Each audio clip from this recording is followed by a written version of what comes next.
All right. Now, we have a great treat for you tonight. We are really, really, really fortunate to have an incredible woman who is going to help us to, just knock the roof off of this building and get our energy flow so that we can flow out of here tonight and stay on a cloud until Friday afternoon when this conference completes. That will give us the energy to stay engaged as we listen to extraordinary speakers over the next couple days and extraordinary women in networking. And she is absolutely the person to do it. For some of you, and this woman needs no introduction, but she's an Emmy Award winner who for years was in the cutthroat, male-dominated news business, and she survives to tell the tale. She's got such great stories to tell. After 20 years in the industry, she decided to take a breath and refocus on helping businesses with their branding and media presence, and she's absolutely crushing it at the branding of herself as the go-to person in the New York market for media and presentation training. We are so fortunate to have here with us tonight Emmy Award winner, Kerry Barrett. Kerry, come get us excited.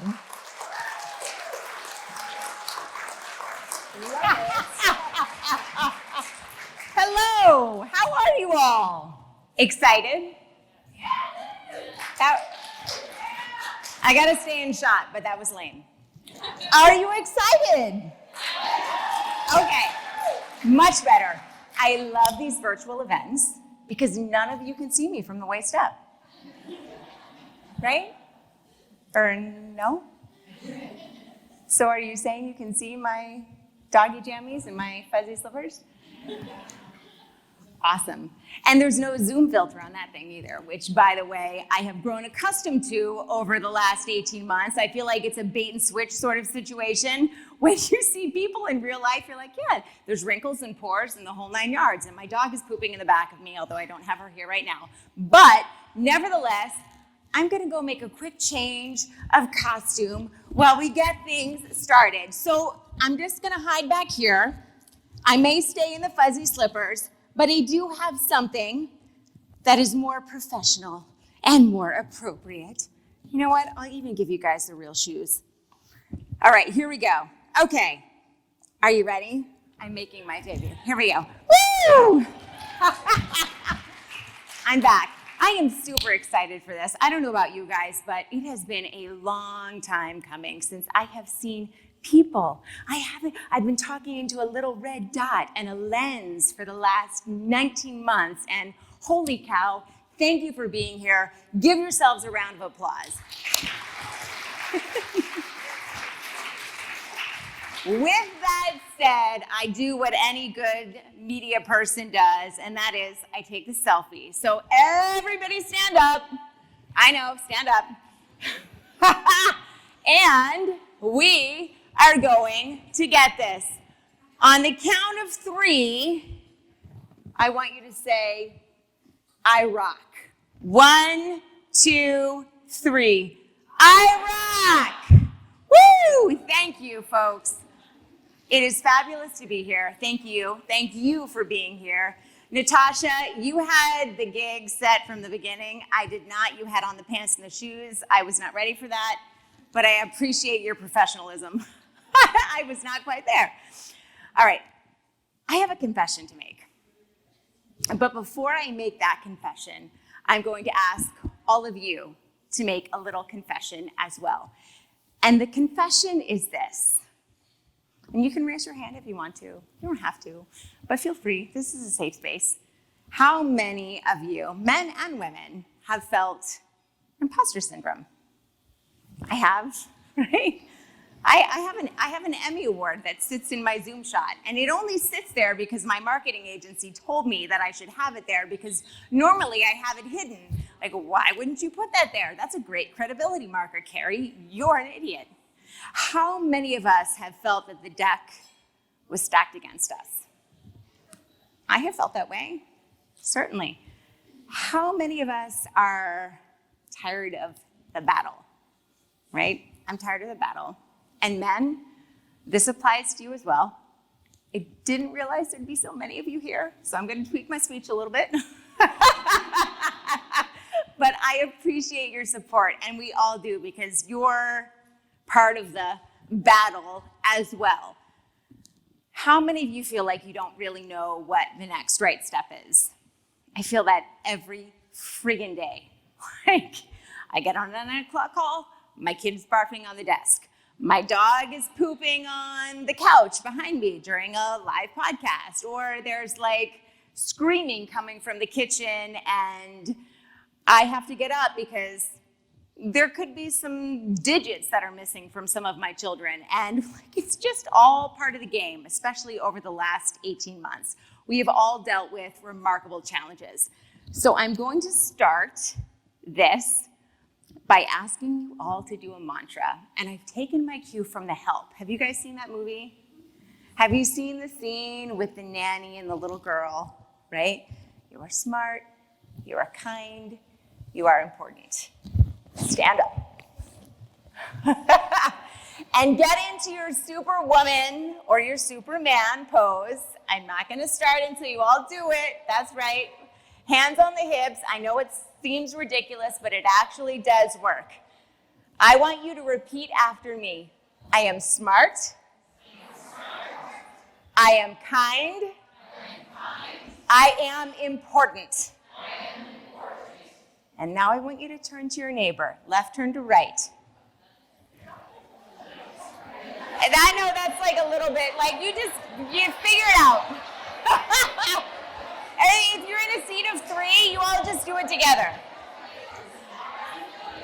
Don't make this more complicated than it has to be. All right, follow me. You are smart. You are kind. You are important. And if you didn't say it to your partner, go ahead and say it again. You are smart. You are kind. You are important. All right.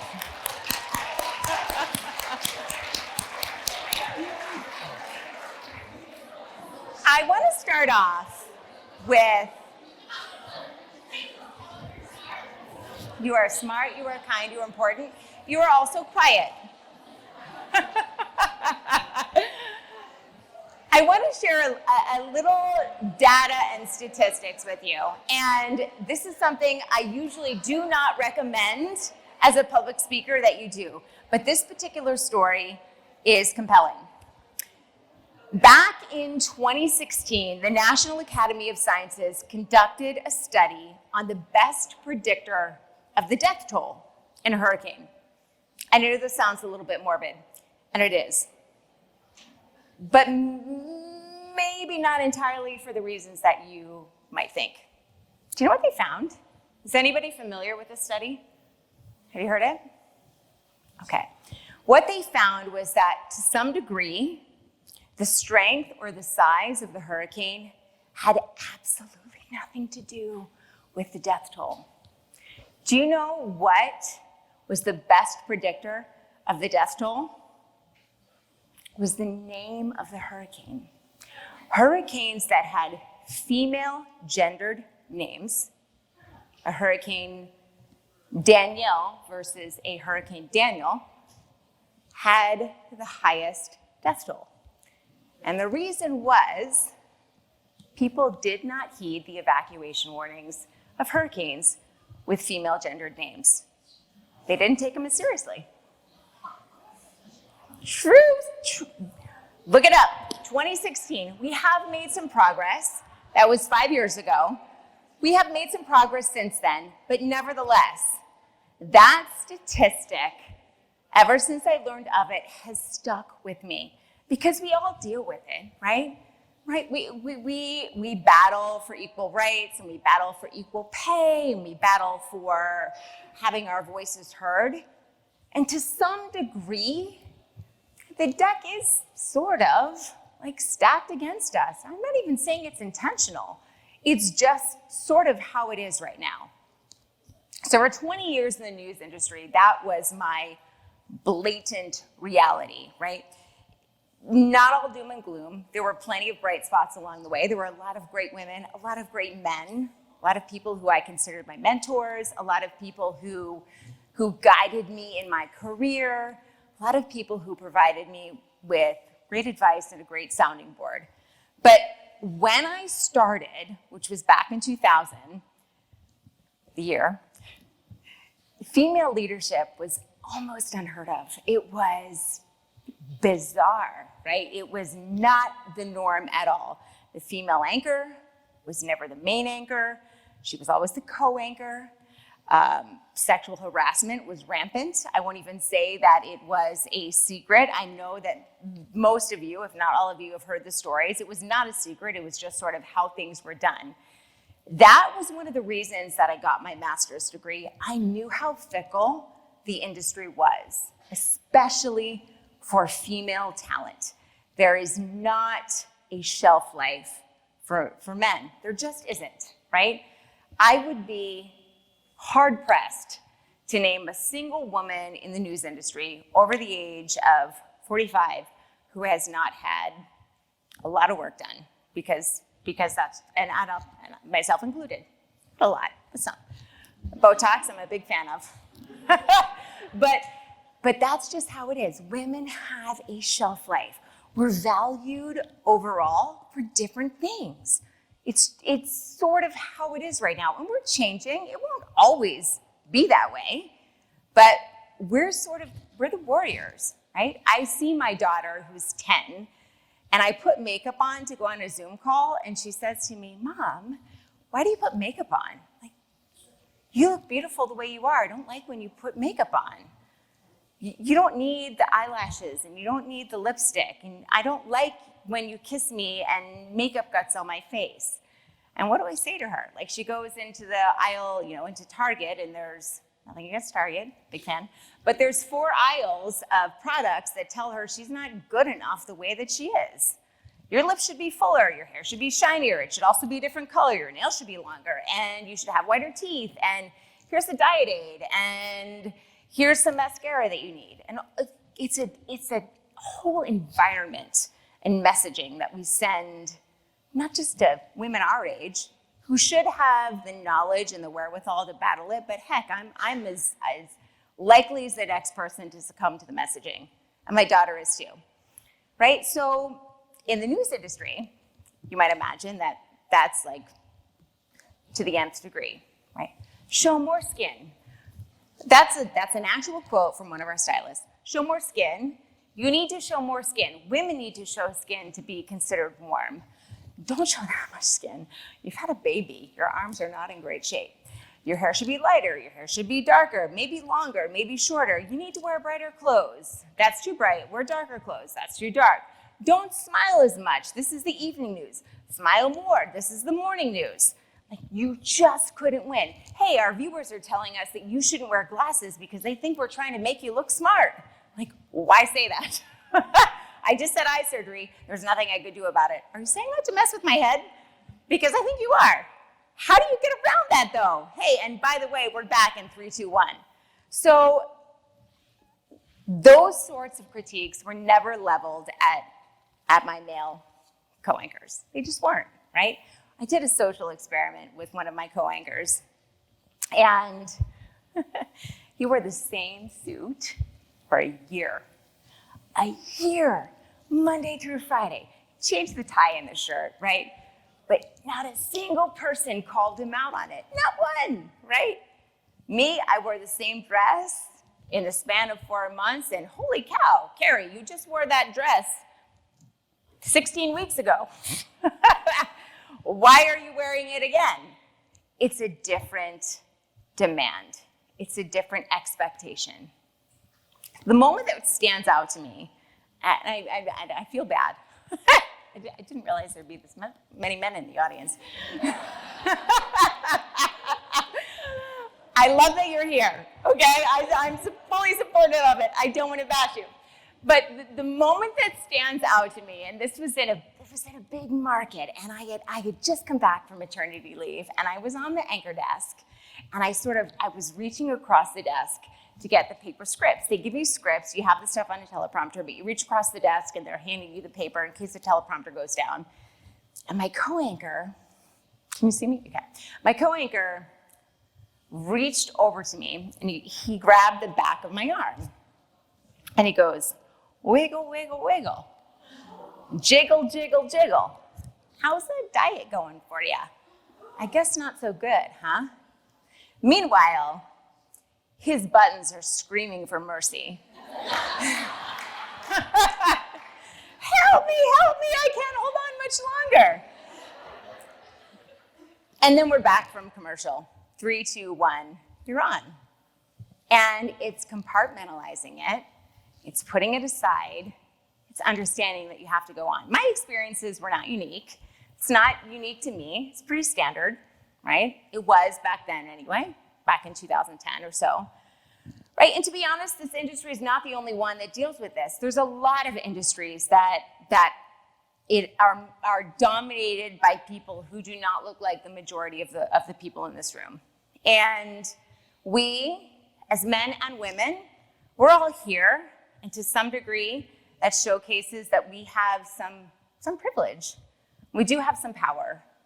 There are millions of women who do not have that voice. They do not have that power. So we not only have the privilege, but we have the responsibility of speaking up for them as well, right? I know that I could have quit my job in the news business a long time ago, and I would have still been able to put food on the table, and I would have still been able to show my face, and there was no shame in any of it. I may have felt it, but there really wasn't.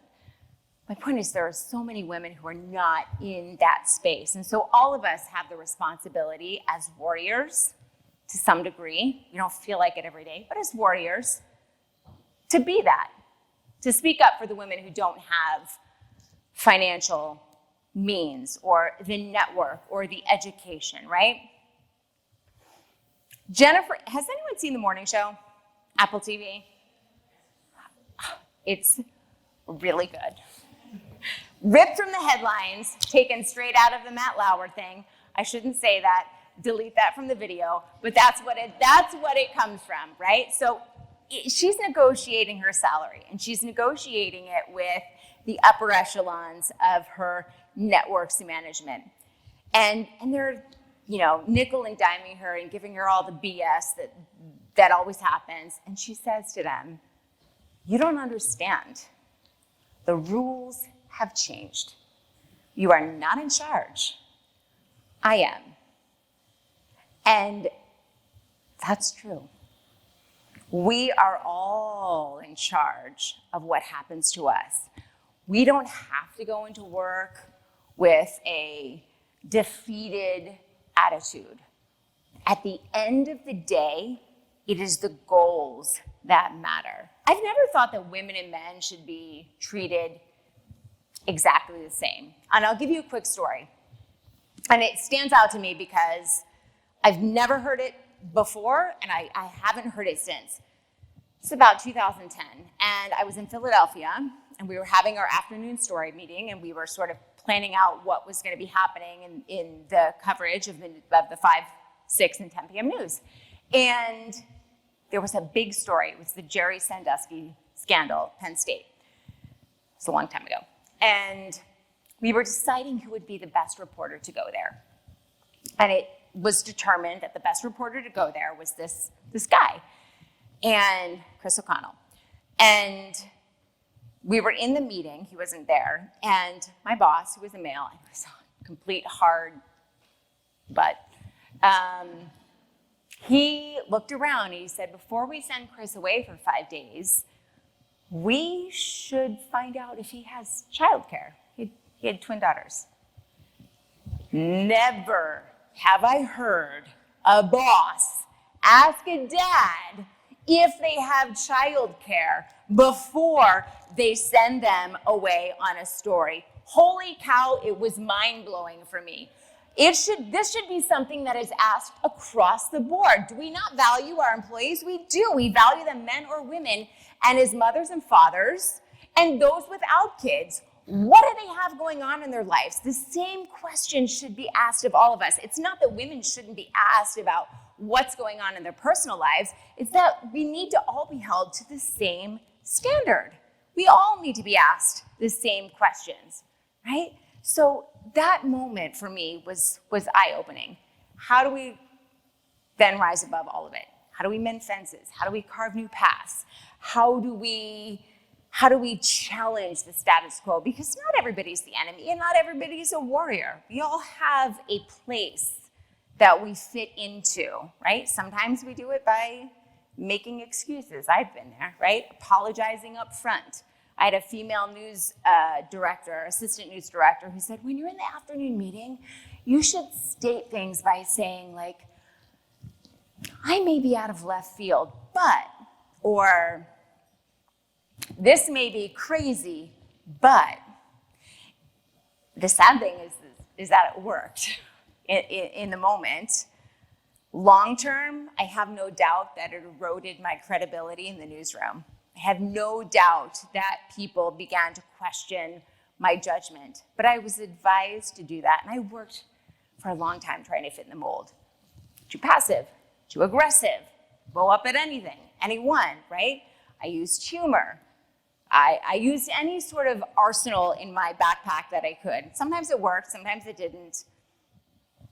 There's like 50-50. Salt Lake City, the aggressive thing didn't work so well. That I was never able to pull off there. But there's one thing that I could do, and that was to be the best that I could be. It was to not get distracted by all of the other stuff. It is harder right now for women. It just is. That's the reality. So what do?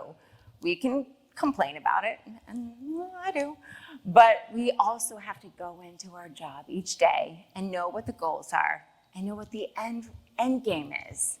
And that's all that we can do, and rally support around us to make that happen.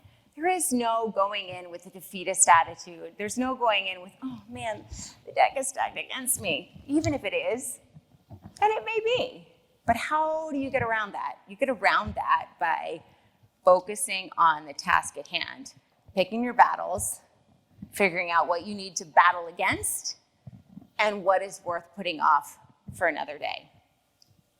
All right, so I'll leave you with one other story, because I'm probably running out of time. That anchor, the one with the wiggle, wiggle, wiggle, jiggle, jiggle, jiggle, that one, I won't mention him, but I won't mention him.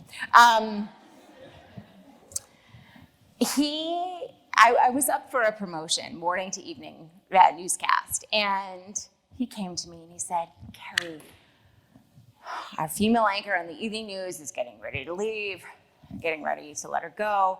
Shelf life for that position for women was about 3 years. I'm really advocating for you to get that position. I think you're awesome. And I'm like, thank you so much, like an idiot, because what was actually happening behind the scene was that the management was saying, I almost used his name, what do you think about Kerry? And I finally got the position, and there were numerous instances of him sort of actively sabotaging me, screwing up scripts, screwing up the prompter, talking about me on the phone while I'm standing next to him. And what am I going to say? I can't say, hey, I know you're talking about me, because that makes me the crazy one. So the final straw was, he came to me and he said, management is actively pushing for your dismissal, and I'm rallying for you, but I think you need to know this is going on. And management called me in one night, and they said, every night after the 6 p.m., this person comes to advocate for your dismissal. What's going on? And that was when everything's changed for me. That's when I realized that I could only do me, right? And that all of the other BS had to swirl around me, and I could not get caught up in it, or it would destroy me. And I know that all of us have had some sort of experience where there's been somebody that we've worked with who has not been our biggest advocate, right? So that was the end of it for me. I was going to state my ask, I was going to do what I needed to do, and I was not going to further invest in the drama that was playing out in the workplace. I'm gonna leave you with this one final story, right? Anybody know Judge Judy? Yeah? Do you know how much she makes a year? $47 million a year, this woman makes. Yeah, right? I'm like, get it up. She works like 3 days a week and she works 6 months of the year. I like, show me your strategy because I am in 100%. But here's how she negotiates. At the end of her contract, she has a dinner with the network management. And she puts her negotiation, her numbers, this is what I want, in an envelope, and she slides it across the table. She says, don't look at this. Let's have a nice dinner. This is the negotiation. If you don't want it, I will produce it myself. And that's it. End of the day. And what do they say? Here's the money, Judge Judy, $47 million, you're well worth it. There is no negotiation. That's what it comes down to. You are not an underdog. You know the reality. You accept the challenges. You do your thing. You know your worth. You know your power. You are smart. You are kind. You are important. And now, let's get the party started.